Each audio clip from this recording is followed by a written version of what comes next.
mwisho wa mwaka ambao kwamba tumo mwaka wa 1446 tukumaliza Waislamu, ashharul qamariya, Ijumaa ya leo, kaa chini usiku, jipigie hisabu yako mwaka mzima. Amali zangu zimefika kiasi gani? Madhambi yangu yako kiasi gani? Je, wakati huu Mola akinichukua mimi nitakuwa katika hali gani? Allah anatuambia ndani ya suratul Isra, iqra kitabaka kafa binafsika alyawma alayka hasiba. Siku ya kiyama Mola kila moja atampa suhfi yake, kitabu chake, kisha ataambiwa soma kitabu chako mwenyewe, utajipiga hisabu mwenyewe. Mwaka mzima jipigie hisabu, umeacha swala mara ngapi kwa kusudi na bila kusudi. Jipigie hisabu yako, umezini mara ngapi mwaka mzima.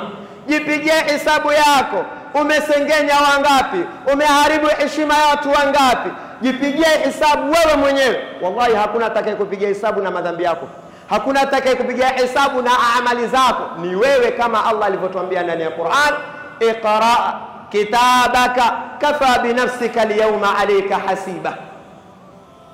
Usipojipigia hisabu mwenyewe, Allah subhanahu wa ta'ala anakuandikia madhambi yako na amali zako.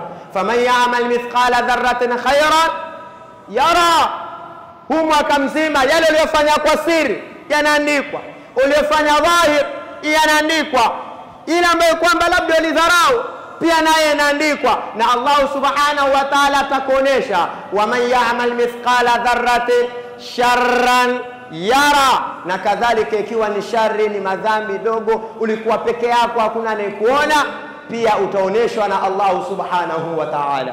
Mwisho wa mwaka kama tunavyohesabu ashhur shamsia, miaka ya kawaida hii ya kizungu tunavyoipiga hesabu, mwisho wa mwaka tukakusanya wafanyakazi, makampuni yakakaa, mkaona hasara, kampuni mpata hasara ngapi, kampuni mpata faida gani, na yatakana wewe ni kampuni tosha peke yako. Jipigie hesabu, je, hasara yangu mwaka mzima ilikuwa namna gani na faida yangu mwaka mzima ilikuwa namna gani? Iqra kitabak, soma mwaka wako ndugu yangu, hakuna atakayekusomea.